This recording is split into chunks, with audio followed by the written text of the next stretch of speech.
Hello friends, ತಮಗೆಲ್ಲರೂ ಕೂಡ ಜ್ಞಾನಕಾಶಿ ಅಕಾಡೆಮಿಗೆ ಸ್ವಾಗತ. ಈ ಒಂದು ಕ್ಲಾಸ್ನಲ್ಲಿ ವಿಜ್ಞಾನ ವಿಷಯಕ್ಕೆ ಸಂಬಂಧಿಸಿದ ಇಂಪಾರ್ಟೆಂಟ್ ಮಲ್ಟಿಪಲ್ ಚಾಯ್ಸ್ ಕ್ವಶನ್ಗಳನ್ನು ಡಿಸ್ಕಸ್ ಮಾಡ್ತಾ ಇದ್ದೀವಿ.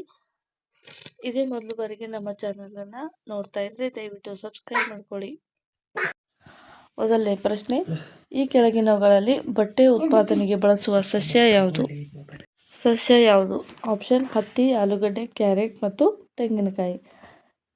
ಇವುಗಳಲ್ಲಿ ಬಟ್ಟೆ ಉತ್ಪಾದನೆಗೆ ಬಳಸುವಂತಹ ಸಸ್ಯ ಹತ್ತಿಯಾಗಿರುತ್ತೆ.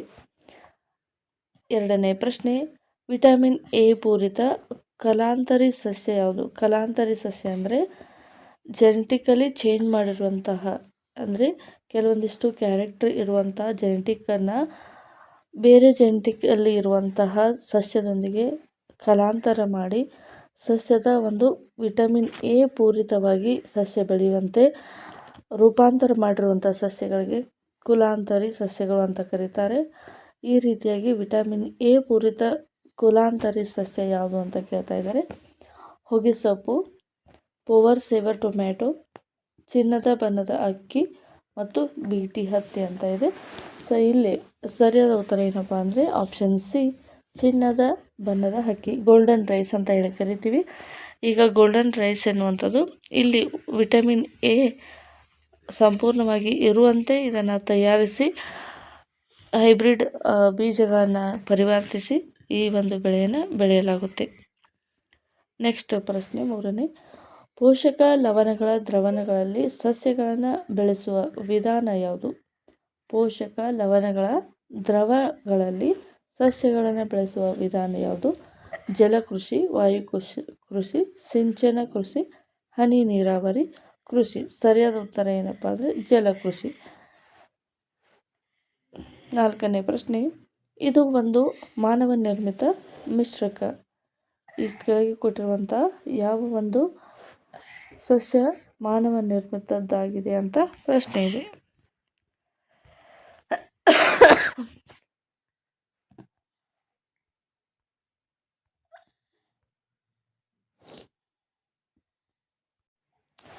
ಕೇಸರಿ, ಬೀಟ್ರೂಟ್, ಅರಿಶಿನ ಮತ್ತು ಸ್ಯಾಕರಿನ್ ಎನ್ನುವಂಥದ್ದು. ಸರಿಯಾದ ಉತ್ತರ ಆಪ್ಷನ್ ಡಿ, ಸ್ಯಾಕರಿನ್.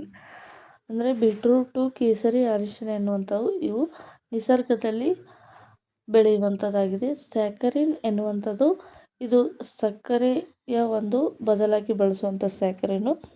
ಇದು ಸಕ್ಕರೆಯ ಸಿಹಿಗಿಂತ 500 ಪಟ್ಟು ಸಿಹಿಯನ್ನು ಹೊಂದಿರುವಂಥ ಒಂದು ಆಹಾರದ ಒಂದು ಅಂಶವಾಗಿದೆ. ಇದಕ್ಕೆ ಸ್ಯಾಕರಿನ್ ಅಂತ ಹೇಳಿ ಕರೀತಾರೆ. ಸರಿಯಾದ ಉತ್ತರ ಆಪ್ಷನ್ ಡಿ, ಸ್ಯಾಕರಿನ್. ಐದನೇ ಪ್ರಶ್ನೆ, ಇದು ಒಂದು ಸಂಕರನ ತಳಿ ಯಾವುದು ಅಂತಂದರೆ option A Jersey, option B Sindh, option C Hallikar, option D Karan ಸ್ಪೀಸ್ ಎನ್ನುವಂಥದ್ದು. ಸೊ ಇದರಲ್ಲಿ ಸಂಕರನ ತಳಿ ಎಂದರೆ ಯಾವುದು ಅಂತ ಇದೆ. ಸೊ ಆಪ್ಷನ್ ನಂಬರ್ ಡಿ ಇಲ್ಲಿ ಸರಿಯಾದ ಉತ್ತರ ಆಗಿರುತ್ತೆ, ಕರನ್ ಸ್ಪೀಸ್ ಎನ್ನುವಂಥದ್ದು. ಜರ್ಸಿ, ಸಿಂಧ್, ಹಳ್ಳಿಕಾರ್ ಎನ್ನುವಂಥವು ಇವು ಸಾಮಾನ್ಯವಾಗಿ ಯಾವುದೇ ರೀತಿ ಹೈಬ್ರಿಡ್ ಆಗಿರ್ಬೋದು. ಆದರೆ ಸಂಕರನ ಅಂತಂದರೆ ಒಂದು ಜೀವಿಯಿಂದ ಇನ್ನೊಂದು ಜೀವಿಗೆ ಕ್ರಾಸ್ ಬ್ರೀಡನ್ನು ಮಾಡಿ ಬೆಳೆಸಿರುವಂಥದ್ದು. ಇದು ಕರನ್ ಸ್ಪೀಸ್ ಅಂತ ಹೇಳಿ ಕರೀತಾರೆ. ಸೊ ಆ ರೀತಿಯಾಗಿರುವಂಥ ಜೀವಿ ಯಾವುದಪ್ಪ ಅಂದರೆ ಕರನ್ ಸ್ಪೀಸ್ ಎನ್ನುವಂಥದ್ದು. ಆರನೇ ಪ್ರಶ್ನೆ, ರೇಷ್ಮೆ ಹುಳು ಸಾಕಾಣಿಕೆಯನ್ನು ಹೀಗೆ ಕರೆಯುತ್ತಾರೆ.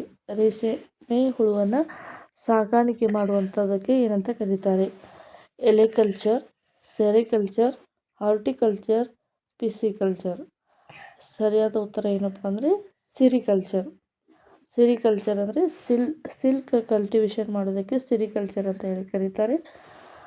ಪಿಸಿಕಲ್ಚರ್ ಅಂದರೆ ಮೀನಿನ ಉತ್ಪಾದನೆ ಮಾಡುವ ಒಂದು ಕೃಷಿಯ ಪದ್ಧತಿಗೆ ಪಿಸಿಕಲ್ಚರ್ ಅಂದರೆ. ಹಾರ್ಟಿಕಲ್ಚರ್ ಅಂದರೆ ಇದು ಒಂದು ಅಗ್ರಿಕಲ್ಚರ್ಗೆ ಸಂಬಂಧಿಸಿದ್ದು. ಈ ರೀತಿಯಾಗಿ ಬೇರೆ ಬೇರೆ. ಆದರೆ ರೇಷ್ಮೆ ಹುಳುವಿನ ಸಾಗಾಣಿಕೆ ಬಗ್ಗೆ ಸ್ಟಡಿ ಮಾಡೋದಕ್ಕೆ ಸಿರಿಕಲ್ಚರ್ ಅಂತ ಹೇಳಿ ಕರೀತಾರೆ. ಏಳನೇ ಪ್ರಶ್ನೆ, ಒಂದು ಜೀವಕೋಶದಲ್ಲಿ ವರ್ಣತಂತುಗಳ ಗುಂಪುಗಳ ಸಂಖ್ಯೆಯನ್ನು ಕೃತಕವಾಗಿ ಹೆಚ್ಚಿಸಬಹುದು. ಇದಕ್ಕೆ ಏನಂತ ಕರೀತಾರೆ?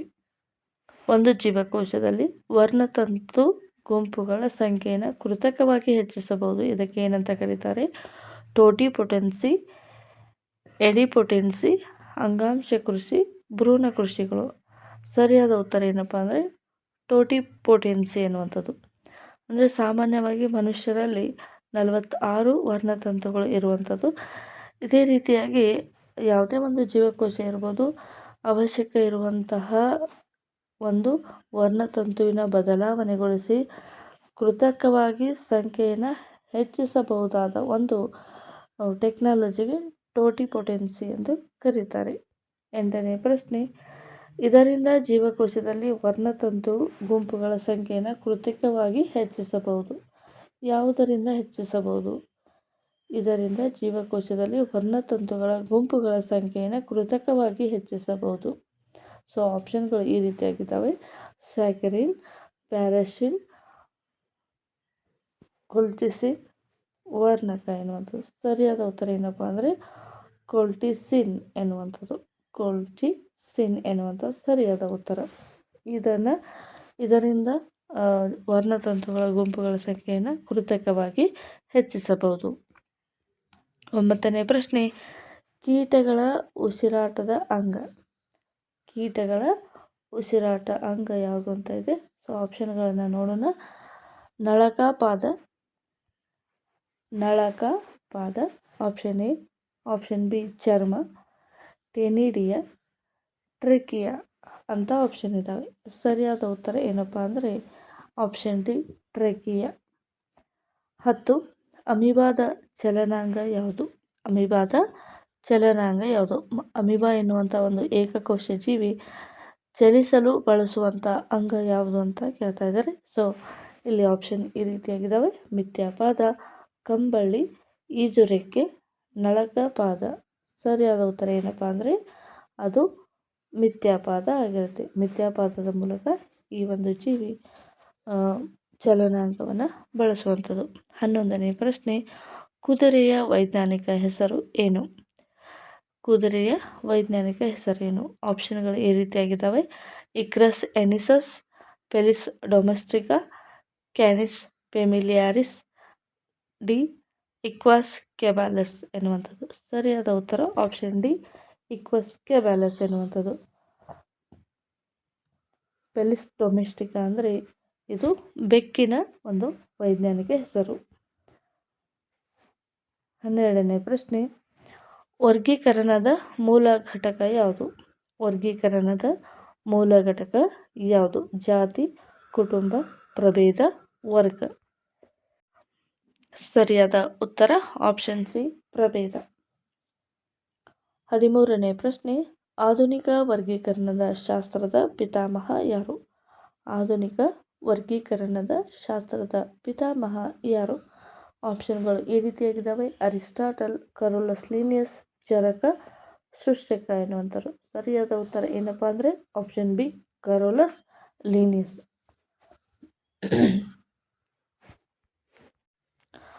ನೆಕ್ಸ್ಟ್, ಹಸುವಿನ ವೈಜ್ಞಾನಿಕ ಹೆಸರು ಏನು?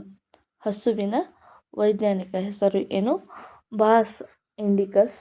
ಆಪ್ಷನ್ಗಳು ಈ ರೀತಿಯಾಗಿದ್ದಾವೆ: Bos indicus, Bos taurus, Felis leo, Homo sapiens. ಸರಿಯಾದ ಉತ್ತರ ಏನಪ್ಪ ಅಂದರೆ ಬಾಸ್ ಟಾರಸ್. ಇದು ಹಸುವಿನ ವೈಜ್ಞಾನಿಕ ಹೆಸರು. ನಾಯಿಕೊಡೆ ಸೇರಿರುವ ಸಾಮ್ರಾಜ್ಯ ಯಾವುದು? ನಾಯಿಕೊಡೆ ಈ ಕೆಳಗಿನ ಯಾವ ಸಾಮ್ರಾಜ್ಯಕ್ಕೆ ಸೇರಿರುವಂಥದ್ದು? ಆಪ್ಷನ್ಗಳು ಮೊನೆರಾ, ಮೈಕೂಟ, ಸಸ್ಯ ಸಾಮ್ರಾಜ್ಯ, ಪ್ರೊಟಿಸ್ಟಾ ಸಾಮ್ರಾಜ್ಯ. ಸೊ 15ನೇ ಪ್ರಶ್ನೆಗೆ ಸರಿಯಾದ ಉತ್ತರ ಏನಪ್ಪ ಅಂದರೆ ಮೈಕೂಟ ಸಾಮ್ರಾಜ್ಯ. 16ನೇ ಪ್ರಶ್ನೆ, ಜೀವಿ ಮತ್ತು ನಿರ್ಜೀವಿಗಳ ನಡುವಿನ ಕೊಂಡಿ ಯಾವುದು? ಜೀವಿ ಮತ್ತು ನಿರ್ಜೀವಿಗಳ ನಡುವಿನ ಕೊಂಡಿ ಯಾವುದಪ್ಪ ಅಂದರೆ ಅದು ಸರಿಯಾದ ಉತ್ತರ ವೈರಸ್. ವೈರಸ್ಗಳ ಒಂದು ಪ್ರಾಪರ್ಟಿ ಏನಪ್ಪ ಅಂದರೆ ವೈರಸ್ಗಳು ಯಾವುದಾದ್ರೂ ಒಂದು ಆಶ್ರಯಿತ ಜೀವಿಯ ಹೊರಗಡೆ ಇದ್ದಾಗ ಆ ಜೀವಿ ಏನಾಗಿರುತ್ತೆ ಅಂದರೆ ವೈರಸ್ ಜೀವಿ ಯಾವುದೇ ಒಂದು ಜೀವಿ ಹೊರಗಿನ ಭಾಗದಲ್ಲಿ ಇದ್ದರೆ ಆ ಜೀವಿ ಏನಾಗಿರುತ್ತೆ ಅಂದರೆ ನಿರ್ಜೀವವಾಗಿರುತ್ತೆ. ಅದೇ ಒಂದು ವೈರಸ್ಸು ಯಾವುದಾದ್ರೂ ಒಂದು ಹೋಸ್ಟ್ ಸೆಲ್, ಯಾವುದಾದ್ರೂ ಒಂದು ಜೀವವಿರುವಂಥ ಪ್ರಾಣಿಯ ದೇಹದೊಳಗೆ ಎಂಟರ್ ಆದಾಗ ಅದು ಏನಾಗುತ್ತೆ, ವೈರಸ್ಸು ಜೀವವನ್ನು ಪಡೆದುಕೊಳ್ಳುತ್ತೆ. ಈ ರೀತಿಯಾಗಿ ಜೀವ ಮತ್ತು ನಿರ್ಜೀವಿಗಳ ನಡುವಿನ ಕೊಂಡಿ ಅದು ವೈರಸ್ ಅಂತ ನಾವಿಲ್ಲಿ ಹೇಳ್ಬೋದು. ನೆಕ್ಸ್ಟ್ ಪ್ರಶ್ನೆ,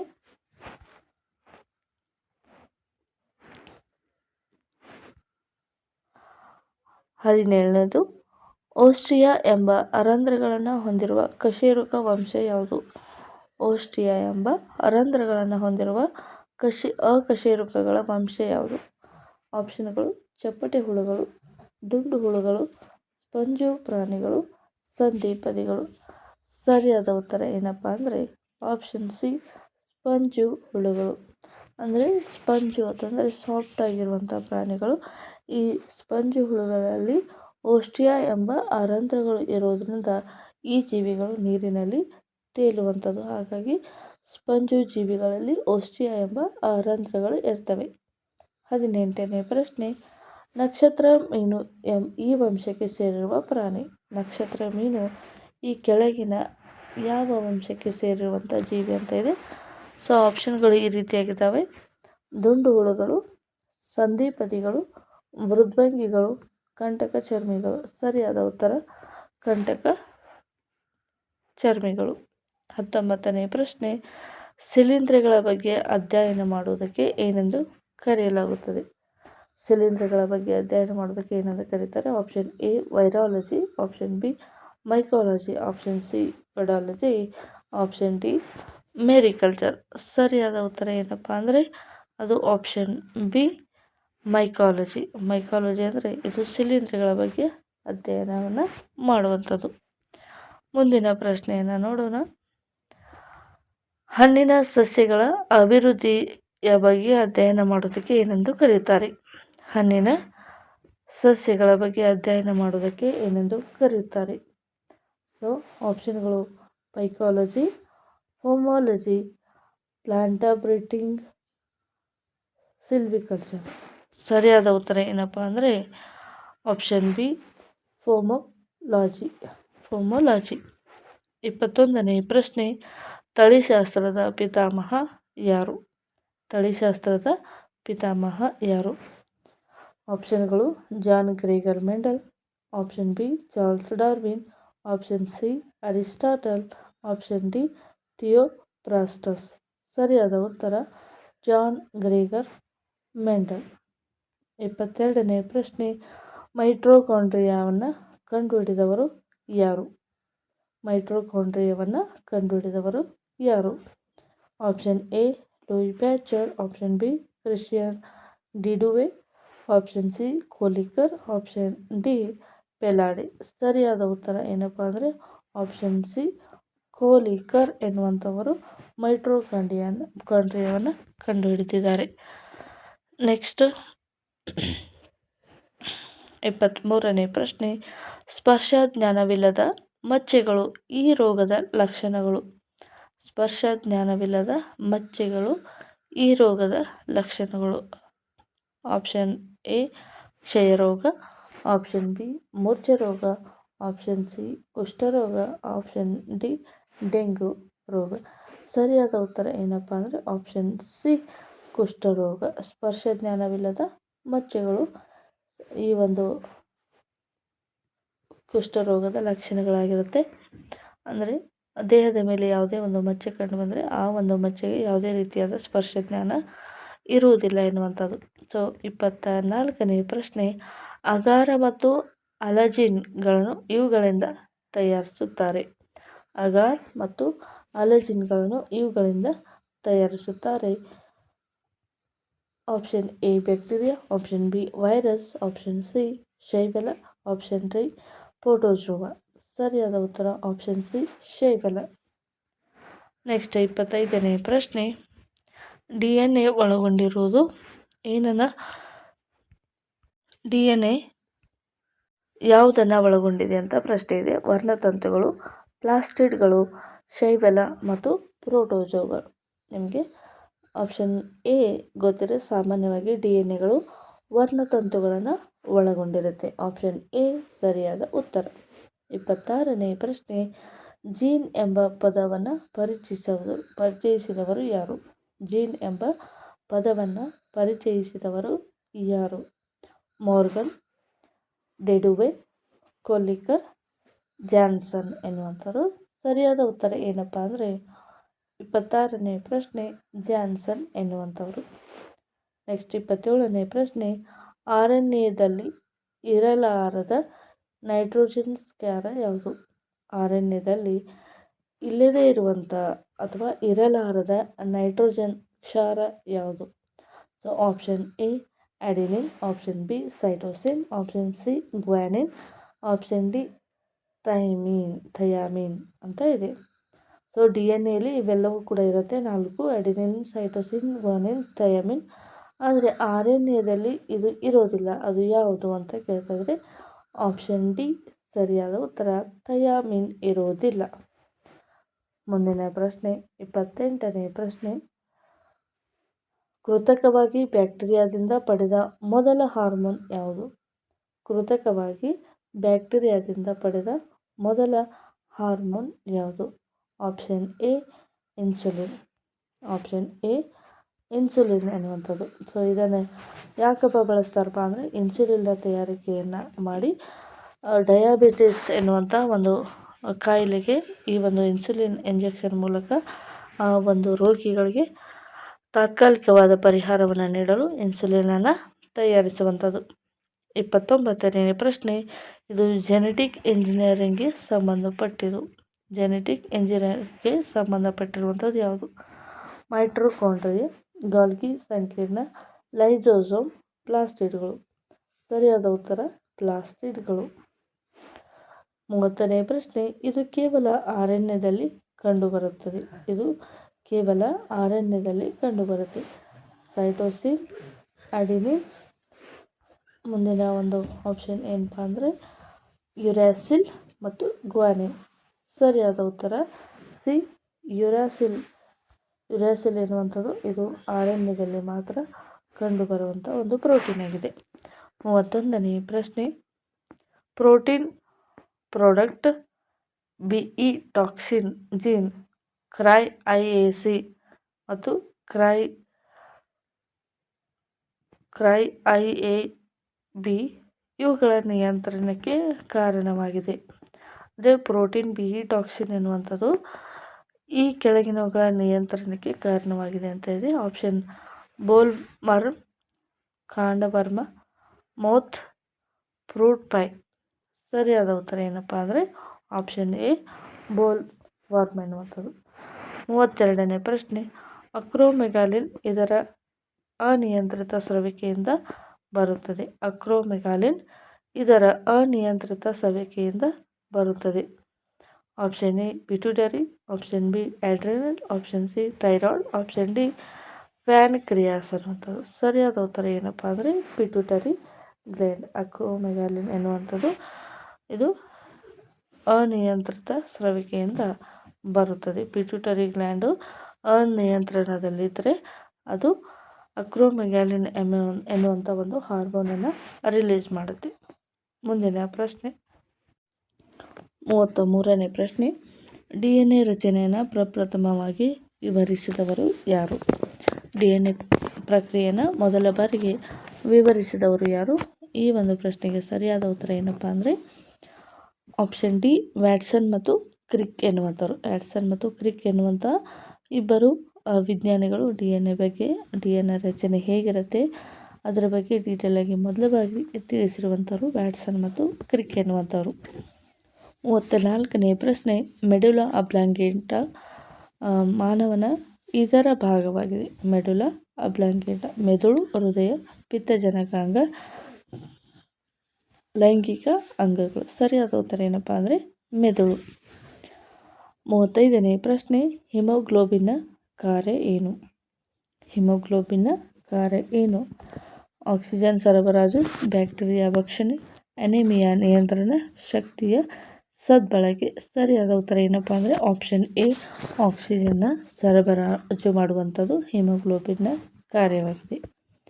36ನೇ ಪ್ರಶ್ನೆ, ಬೇರಿನ ಗಂಟುಗಳು ಸಾಮಾನ್ಯವಾಗಿ ಈ ಸಸ್ಯಗಳಲ್ಲಿ ಕಂಡುಬರುತ್ತವೆ. ಬೇರಿನ ಗಂಟುಗಳು ಸಾಮಾನ್ಯವಾಗಿ ಈ ಸಸ್ಯದಲ್ಲಿ ಕಂಡುಬರುತ್ತೆ.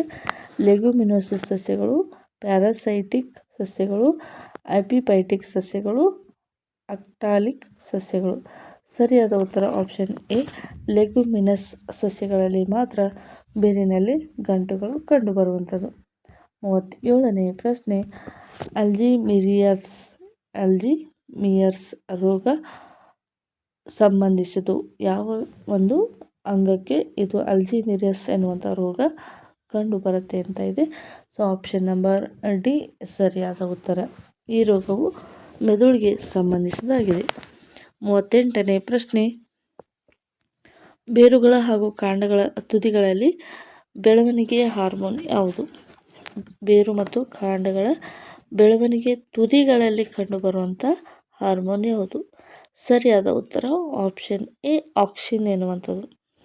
ಆಕ್ಸಿನ್ ಎನ್ನುವಂಥ ಹಾರ್ಮೋನು ಇಲ್ಲಿ ಸರಿಯಾದ ಉತ್ತರ. ಆಕ್ಸಿಟೋಸಿನ್ ಅಂತ ಕೂಡ ಕರೀತಾರೆ. ಸೊ ಜಿಬ್ಬರ್ಲಿನ್ ಎನ್ನುವಂಥದ್ದು ಇದು ಸಸ್ಯದ ಭಾಗ ಬೆಳವಣಿಗೆ ಉದ್ದವನ್ನು ಇದು ಏನು ಮಾಡುತ್ತೆ ಅಂದರೆ ಜಿಬ್ಬರ್ಲಿನ್ ಮಾಡುವಂಥದ್ದು. ನೆಕ್ಸ್ಟ್ ಇಥಿಲಿನ್ ಎಂದರೆ ಹಣ್ಣುಗಳು ಹಣ್ಣಾಗಲಿಕ್ಕೆ ತಯಾರಾದ ಹಣ್ಣು ಆಗಲಿಕ್ಕೆ ಇಥಿಲಿನ್ ಎನ್ನುವಂಥ ಹಾರ್ಮೋನು ಸೈಟೋಕೈನಿನ್ ಅಂದರೆ ಏನು? ಸೈಟೋಕೈನಿನ್ ಅಂದರೆ ಸಸ್ಯದ ಜೀವಕೋಶಗಳ ವಿಭಜನೆ ಆಗಲು ಸೈಟೋಕೈನಿನ್ ಹಾರ್ಮೋನ್ ಬೇಕಾಗುತ್ತೆ. ಸೊ ಹಾರ್ಮೋನ್ಗಳು ಕಾಂಡಗಳ ತುದಿಗಳಲ್ಲಿ ಬೆಳವಣಿಗೆ ಹಾರ್ಮೋನ್ ಯಾವುದಪ್ಪ ಅಂದರೆ ಅದು ಆಕ್ಸಿನ್ ಆಗಿರುತ್ತೆ.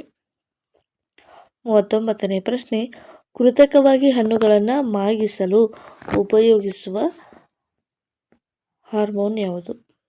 ಅಂದರೆ ಕೃತಕವಾಗಿ ಹಣ್ಣುಗಳನ್ನು ರೈಪನ್ ಅಂದರೆ ಹಣ್ಣು ಆಗಲಿಕ್ಕೆ ಬಳಸುವಂತಹ ಹಾರ್ಮೋನ್ ಯಾವುದು ಅಂತ ಇದೆ. ಸೊ ಸರಿಯಾದ ಉತ್ತರ ಆಪ್ಷನ್ ಸಿ ಇಥಿಲಿನ್ ಎನ್ನುವಂಥದ್ದು. 40ನೇ ಪ್ರಶ್ನೆ, ಸೂಕ್ಷ್ಮದರ್ಶಕವನ್ನು ರೂಪಿಸುವಲ್ಲಿ ಮೊದಲಿಗರು ಯಾರು ಅಂತ ಇದೆ. ರಾಬರ್ಟ್ ಹುಕ್, ಲಿವನ್ ಹಾಕ್, ಜಾನ್ ಡ್ಯೂ ಯಾರು ಅಲ್ಲ. ಸರಿಯಾದ ಉತ್ತರ ಏನಪ್ಪ ಅಂದರೆ ಇದು ಆಪ್ಷನ್ ಬಿ ಲಿವನ್ ಹಾಕ್ ಎನ್ನುವಂಥವ್ರು. ಆಪ್ಷನ್ ಬಿ ಲಿವನ್ ಹಾಕ್ ಅವರು ಮೊದಲ ಬಾರಿಗೆ ಸೂಕ್ಷ್ಮದರ್ಶಕವನ್ನು ರೂಪಿಸಲು ಸಹಾಯ ಮಾಡಿರುವಂಥ ವಿಜ್ಞಾನಿ. ನೆಕ್ಸ್ಟ್ 41ನೇ ಪ್ರಶ್ನೆ, ಕ್ಷಯರೋಗವನ್ನು ಈ ರೀತಿಯಾಗಿ ಕರೆಯಲಾಗುತ್ತದೆ. ಕರಿಮಾರಿ, ಬಿಳಿಮಾರಿ ಮತ್ತು ಮಹಾಮಾರಿ ಯಾವುದೂ ಅಲ್ಲ. ಸರಿಯಾದ ಉತ್ತರ ಏನಪ್ಪ ಅಂದರೆ ಅದು ಬಿಳಿಮಾರಿ ಅಂತ ಹೇಳಿ ಕರೀತಾರೆ. 42ನೇ ಪ್ರಶ್ನೆ, DPT ಲಸಿಕೆಯು ಯಾವ ರೋಗಕ್ಕೆ ಪ್ರಯೋಜನಕಾರಿಯಲ್ಲ? DPT ಲಸಿಕೆಯು ಯಾವ ರೋಗಕ್ಕೆ ಪ್ರಯೋಜನಕಾರಿಯಲ್ಲ? ಸರಿಯಾದ ಉತ್ತರ ಏನಪ್ಪ ಅಂದರೆ ಆಪ್ಷನ್ ಸಿ ಪರ್ಮಿಟೋಸಿಸ್ ಎನ್ನುವಂಥದ್ದು ಸರಿಯಾದ ಉತ್ತರ. 43ನೇ ಪ್ರಶ್ನೆ, ಹಿಮೋಗ್ಲೋಬಿನನ್ನು ಹೊಂದಿರುವ ರಕ್ತ ಕಣಗಳು ಯಾವುವು? ಹಿಮೋಗ್ಲೋಬಿನನ್ನು ಹೊಂದಿರುವಂಥ ರಕ್ತ ಕಣಗಳು ಯಾವುವು? ಕೆಂಪು, ಬಿಳಿ, ಪ್ಲಾಟೆಲೆಟ್ಸ್ ಮತ್ತು ಎಲ್ಲವೂ ಅಂತ ಇದೆ. ಸೊ ಯಾವ ರಕ್ತ ಕಣಗಳು ಕೆಂಪಾಗಿರ್ತವೆ? ಕೆಂಪಾಗಿರೋದಕ್ಕೆ ಕಾರಣವೇ ಹಿಮೋಗ್ಲೋಬಿನ್. ಹಾಗಾಗಿ ಕೆಂಪು ರಕ್ತ ಕಣಗಳು ಹಿಮೋಗ್ಲೋಬಿನನ್ನು ಹೊಂದಿರುತ್ತವೆ. 44ನೇ ಪ್ರಶ್ನೆ, ಮಲೇರಿಯಾ ರೋಗಕ್ಕೆ ಕಾರಣವಾದ ಸೊಳ್ಳೆ ಯಾವುದು? ಮಲೇರಿಯಾ ರೋಗಕ್ಕೆ ಕಾರಣವಾಗುವ ಸೊಳ್ಳೆ ಯಾವುದು ಅಂತ ಇದೆ. ಸೊ ಆಪ್ಷನ್ ನಂಬರ್ ಬಿ ಸರಿಯಾದ ಉತ್ತರ. ಅನಾಫಿಲಿಸ್ ಹೆಣ್ಣು ಸೊಳ್ಳೆ ಮಲೇರಿಯಾ ರೋಗಕ್ಕೆ ಕಾರಣವಾಗುವ ಸೊಳ್ಳೆ. 45 ಜೀವಕೋಶವನ್ನು ಕಂಡುಹಿಡಿದವರು ಯಾರು? ಜೀವಕೋಶವನ್ನು ಕಂಡುಹಿಡಿದವರು ರಾಬರ್ಟ್ ಹುಕ್ ಆಗಿರ್ತಾರೆ. 46ನೇ ಪ್ರಶ್ನೆ, ಕೆಂಪು ಇರುವೆ ಅಥವಾ ಜೇನುಹುಳು ಕಚ್ಚಿದಾಗ ವ್ಯಕ್ತಿಯ ದೇಹದ ಒಳಗೆ ಸೇರಿಸುವ ಆಮ್ಲ ಯಾವುದು ಅಂತ ಇದೆ. ಅದು ಫಾರ್ಮಿಕ್ ಆಮ್ಲ ಆಗಿರುತ್ತೆ. ಸೊ ಲ್ಯಾಕ್ಟಿಕ್ ಆಮ್ಲ ಎನ್ನುವಂಥದ್ದು ಹಾಲಿನಲ್ಲಿ ಇರುವಂಥ ಆಮ್ಲ. ಅಸಿಟಿಕ್ ಆಮ್ಲ ಎಂದರೆ ಇದು ವಿನೆಗಾರ್ದಲ್ಲಿ ಇರುವಂಥ ಒಂದು ಆಮ್ಲ. ಎಕ್ಸಾಲಿಕ್ ಆಮ್ಲ ಎನ್ನುವಂಥದ್ದು ಇನ್ನೊಂದಿದೆ. ಈ ರೀತಿಯಾಗಿ ಬೇರೆ ಬೇರೆ ಆಮ್ಲಗಳು ಬೇರೆ ಬೇರೆ ಇದರಲ್ಲಿ ನಾವು ಕಾಣ್ತೀವಿ. ಆದರೆ ಕೆಂಪು ಇರುವೆ ಮತ್ತು ಜೇನುಹುಳ ಕಚ್ಚಿದಾಗ ದೇಹದ ಒಳಗೆ ಸೇರಿಸುವ ಆಮ್ಲ ಯಾವುದಪ್ಪ ಅಂದರೆ ಫಾರ್ಮಿಕ್ ಆ್ಯಸಿಡ್ ಆಗಿರುತ್ತೆ. 47ನೇ ಪ್ರಶ್ನೆ, ಹಾಲಿನಲ್ಲಿರುವ ಬ್ಯಾಕ್ಟೀರಿಯಾ ಯಾವುದು? ಹಾಲಿನಲ್ಲಿರುವ ಬ್ಯಾಕ್ಟೀರಿಯಾ ಯಾವುದು? ಓಕೆ, ಈಗ ಸರಿಯಾದ ಉತ್ತರವನ್ನು ನೋಡೋಣ. ನೇರವಾಗಿ ಲ್ಯಾಕ್ಟೋ ಬ್ಯಾಕ್ಟೀರಿಯಾ. ಸರಿಯಾದ ಉತ್ತರ ಲ್ಯಾಕ್ಟೋ ಬ್ಯಾಕ್ಟೀರಿಯಾ. 48ನೇ ಪ್ರಶ್ನೆ, ಬ್ಯಾಕ್ಟೀರಿಯಾದ ವೈರಸ್ ಸೋಂಕು ಬ್ಯಾಕ್ಟೀರಿಯೋಫೇಜ್, ಸ್ಪೈರಲೆ ಬ್ಯಾಕ್ಟೀರಿಯಾ, ಸ್ಟ್ರೆಪ್ಟೋಕಾಕೈ ಬ್ಯಾಕ್ಟೀರಿಯಾ, ಲ್ಯಾಕ್ಟೋಬ್ಯಾಕ್ಟೀರಿಯಾ. ಸರಿಯಾದ ಉತ್ತರ ಏನಪ್ಪ ಅಂದರೆ ಆಪ್ಷನ್ ಎ ಬ್ಯಾಕ್ಟೀರಿಯೋಫೇಜ್. ಸರಿಯಾದ ಉತ್ತರ. 49ನೇ ಪ್ರಶ್ನೆ, HIV ಇಂದ ಬರುವ ರೋಗ ಯಾವುದು? HIV ಇಂದ ಬರುವಂಥ ರೋಗ ಯಾವುದು ಅಂತ ಇದೆ. 49ನೇ ಪ್ರಶ್ನೆ, ಆಪ್ಷನ್ ಸಿ ಏಡ್ಸ್ ಆಗಿರುತ್ತೆ. HIV ಇಂದ ಬರುವಂಥ ರೋಗ ಅದು ಏಡ್ಸ್ ಆಗಿರುತ್ತೆ. 50ನೇ ಪ್ರಶ್ನೆ, ಸೆಲ್ಸ್ ಎಂಬ ಮೊದಲಿಗೆ ಕರೆದ ವಿಜ್ಞಾನಿ ಯಾರು? ಅಂದರೆ ಜೀವಕೋಶಗಳಿಗೆ ಸೆಲ್ ಎಂದು ಕರೆದ ಮೊದಲ ವಿಜ್ಞಾನಿ ಯಾರು ಅಂತ ಇದೆ. ಸರಿಯಾದ ಉತ್ತರ ರಾಬರ್ಟ್ ಹುಕ್. ಅಂದರೆ ಜೀವಕೋಶವನ್ನು ಮೊದಲು ಕಂಡುಹಿಡಿದವನು ರಾಬರ್ಟ್ ಹುಕ್ ಆಗಿರ್ತಾರೆ. ಅವರು ಒಂದು ಬಾಕ್ಸ್ ರೀತಿಯಲ್ಲಿ ಕಾಣೋದನ್ನು ನೋಡಿ ಅವುಗಳಿಗೆ ಸೆಲ್ಸ್ ಎಂದು ಮೊದಲ ಬಾರಿಗೆ ಕರೆದವರು ರಾಬರ್ಟ್ ಹುಕ್. 51ನೇ ಪ್ರಶ್ನೆ, ಭಾರತದಲ್ಲಿ ಏಡ್ಸ್ ರೋಗವನ್ನು ಅಧಿಕೃತವಾಗಿ 51ನೇ ಪ್ರಶ್ನೆ, ಏಡ್ಸ್ ರೋಗವನ್ನು ಭಾರತದಲ್ಲಿ ಏಡ್ಸ್ ರೋಗವನ್ನು ಅಧಿಕೃತವಾಗಿ ಎಲ್ಲಿ ಪತ್ತೆ ಹಚ್ಚಲಾಯಿತು ಅಂತ ಇದೆ. ಸೊ ಆಪ್ಷನ್ಗಳು ಈ ರೀತಿಯಾಗಿವೆ: ಚೆನ್ನೈ, ಮುಂಬೈ, ಬೆಂಗಳೂರು, ದೆಹಲಿ ಅಂತ. ಸೊ ಸರಿಯಾದ ಉತ್ತರ ಏನಪ್ಪ ಅಂದರೆ option A Chennai. Option A ಚೆನ್ನೈನಲ್ಲಿ. 52ನೇ ಪ್ರಶ್ನೆ, ಕಾಲರಾ ರೋಗಕ್ಕೆ ಕಾರಣವಾದ ಜೀವಿ ಯಾವುದು? ಕಾಲರಾ ರೋಗಕ್ಕೆ ಕಾರಣವಾಗುವ ಜೀವಿ ಯಾವುದು ಅಂತ ಇದೆ. ಸರಿಯಾದ ಉತ್ತರ ವಿಬ್ರಿಯೋ ಕಾಲರಿ ಎನ್ನುವಂಥದ್ದು. 53ನೇ ಪ್ರಶ್ನೆ, ಪ್ಲಾಸ್ಮೋಡಿಯಂ ವೈವಾಕ್ಸ್ ಈ ರೋಗಕ್ಕೆ ಕಾರಣ. ಪ್ಲಾಸ್ಮೋಡಿಯಂ ವೈವಾಕ್ಸ್ ಈ ರೋಗಕ್ಕೆ ಕಾರಣ. ಸರಿಯಾದ ಉತ್ತರ ಆಪ್ಷನ್ ಡಿ ಮಲೇರಿಯಾ. 54ನೇ ಪ್ರಶ್ನೆ, ಆರೋಗ್ಯವಂತ ಮಾನವನ ದೇಹದ ತಾಪ ಎಷ್ಟು ಇರಬೇಕು? ಆರೋಗ್ಯವಂತ ಮಾನವನ ದೇಹದ ತಾಪ ಎಷ್ಟಿರಬೇಕು ಅಂದರೆ 37 ಡಿಗ್ರಿ ಸೆಲ್ಸಿಯಸ್ ಇರಬೇಕು. 55ನೇ ಪ್ರಶ್ನೆ, ಒಂದೇ ರೀತಿಯ ರಚನೆ ಮತ್ತು ಕಾರ್ಯವನ್ನು ನಿರ್ವಹಿಸುವ ಜೀವಕೋಶಗಳ ಗುಂಪಿಗೆ ಏನು ಕರೆಯುತ್ತಾರೆ? ಸರಿಯಾದ ಉತ್ತರ ಆಪ್ಷನ್ ಎ ಅಂಗಾಂಶ. 56ನೇ ಪ್ರಶ್ನೆ, ಪ್ರೊಕ್ಯಾರಿಯೋಟಿಕ್ ಜೀವಿಗಳನ್ನು ಈ ಕೆಳಗಿನ ಯಾವ ಸಾಮ್ರಾಜ್ಯಕ್ಕೆ ಸೇರಿಸಲಾಗಿದೆ? ಪ್ರೊಕ್ಯಾರಿಯೋಟಿಕ್ ಜೀವಿಗಳನ್ನು ಈ ಕೆಳಗಿನ ಯಾವ ಸಾಮ್ರಾಜ್ಯಕ್ಕೆ ಸೇರಿಸಲಾಗಿದೆ? ಮೊನೇರಾ, ಪ್ರೋಟಿಸ್ಟಾ, ಮೈಕೋಟಿರಿ, ಸಸ್ಯ ಸಾಮ್ರಾಜ್ಯ ಅಂತೇಳಿ. ಸರಿಯಾದ ಉತ್ತರ ಏನಪ್ಪ ಅಂದರೆ ಆಪ್ಷನ್ ಎ ಮೊನೇರಾ. 57ನೇ ಪ್ರಶ್ನೆ, ಈ ಬ್ಯಾಕ್ಟೀರಿಯಾಗಳನ್ನು ರೈತರ ನೈಸರ್ಗಿಕ ವೈರಿಗಳು ಎಂದು ಕರೆಯುತ್ತಾರೆ. ಈ ಬ್ಯಾಕ್ಟೀರಿಯಾಗಳನ್ನು ರೈತನ ನೈಸರ್ಗಿಕ ವೈರಿಗಳು ಅಂತೇಳಿ ಕರೀತಾರೆ. ಅದು ಏನಪ್ಪ ಅಂದರೆ 57ನೇ ಪ್ರಶ್ನೆಗೆ ಸರಿಯಾದ ಉತ್ತರ ಆಪ್ಷನ್ ಸಿ ಸೆಡೋಮೋನಾಸ್ ಎನ್ನುವಂಥದ್ದು. ನೆಕ್ಸ್ಟ್ 58ನೇ ಪ್ರಶ್ನೆ, ಮಲೇರಿಯಾಕ್ಕೆ ಕಾರಣವಾಗುವ ಪ್ಲಾಸ್ಮೋಡಿಯಂ ವೈವಾಕ್ಸನ್ನು ಜೀವಿಗಳ ಯಾವ ಗುಂಪಿಗೆ ಸೇರಿಸಲಾಗಿದೆ? ಸರಿಯಾದ ಉತ್ತರ ಆಪ್ಷನ್ ಎ ಆದಿಜೀವಿಗಳು ಅಂತೇಳಿ ಕರೀತಾರೆ. ಆದಿಜೀವಿಗಳು. 59ನೇ ಪ್ರಶ್ನೆ, ಒಸಡಿನಿಂದ ಹೊರಬರುವ ಹಲ್ಲಿನ ಹೊರಭಾಗ ಯಾವುದು? ಒಸಡಿನಿಂದ ಹೊರಬರುವ ಹಲ್ಲಿನ ಹೊರಭಾಗ ಯಾವುದು ಅಂತ ಇದೆ. ಸರಿಯಾದ ಉತ್ತರ ಆಪ್ಷನ್ ಡಿ ಬೇರು. Option D. ನೆಕ್ಸ್ಟ್ 60ನೇ ಪ್ರಶ್ನೆ, ಒಬ್ಬ ವ್ಯಕ್ತಿಗೆ ಸತತವಾಗಿ ಕೆಮ್ಮು, ರಾತ್ರಿ ವೇಳೆಯಲ್ಲಿ ಜ್ವರ ಕಾಣಿಸಿಕೊಳ್ಳುವುದು, ಹಸಿವಾಗದೇ ಇರುವುದು ಮತ್ತು ಊಟ ಸೇರದಿರುವುದು, ಬಳಲಿಕೆ ಇದು ಈ ವ್ಯಕ್ತಿ ಯಾವ ರೋಗದಿಂದ ಬಳಲುತ್ತಿದ್ದಾನೆ? ಸರಿಯಾದ ಉತ್ತರ ಅದು ಕ್ಷಯರೋಗ. ಸರಿಯಾದ ಉತ್ತರ ಕ್ಷಯರೋಗ. 61ನೇ ಪ್ರಶ್ನೆ, ಒಬ್ಬ ರೈತನು ತನ್ನ ಹೊಲದಲ್ಲಿ ಬೆಳೆದ ಆಲೂಗಡ್ಡೆಯನ್ನು ಪ್ರತಿ ವರ್ಷ ಲಾಭವನ್ನು ಗಳಿಸುತ್ತಾನೆ. ಆದರೆ ಪ್ರಸ್ತುತ ವರ್ಷದಲ್ಲಿ ಅವನು ಬೆಳೆದ ಎಲೆಗಳು ಬೂದು ಬಣ್ಣಕ್ಕೆ ತಿರುಗಿ ಬೆಳೆಯು ಸೊರಗಿ ಹೋಗಿದ್ದಾವೆ. ಇದಕ್ಕೆ ಕಾರಣ ಏನು ಅಂತ ಇದೆ. ಸರಿಯಾದ ಉತ್ತರ ಏನಪ್ಪ ಅಂದರೆ ಇದು ಆಪ್ಷನ್ ಡಿ, ಫಂಗಸ್ಗಳ ಹಾವಳಿ ಆಗಿರುತ್ತೆ. ಆ ಒಂದು ಸಸ್ಯದ ಎಲೆಗಳ ಮೇಲೆ ಫಂಗಸ್ ಉಂಟಾಗಿ ಆ ಒಂದು ಎಲೆಗಳೇನಾಗಿರ್ತವಪ್ಪ ಅಂದರೆ ಬೂದು ಬಣ್ಣಕ್ಕೆ ಬಂದಿರ್ತವೆ. 62ನೇ ಪ್ರಶ್ನೆ, ವೆಲಸರೇನಿಯ ಸಸ್ಯದ ಉಸಿರಾಟಕ್ಕೆ ಸಹಾಯ ಮಾಡುವ ಬೇರು ಯಾವುದು? ಇಲ್ಲಿ ತಾಯಿ ಬೇರು, ವಾಯುದರ ಬೇರು, ತಂತುಬೇರು ಮತ್ತು ಹೀರುಬೇರು ಅಂತ ಇದೆ. ಸರಿಯಾದ ಉತ್ತರ ಆಪ್ಷನ್ ಬಿ, ವಾಯುದರ ಬೇರು.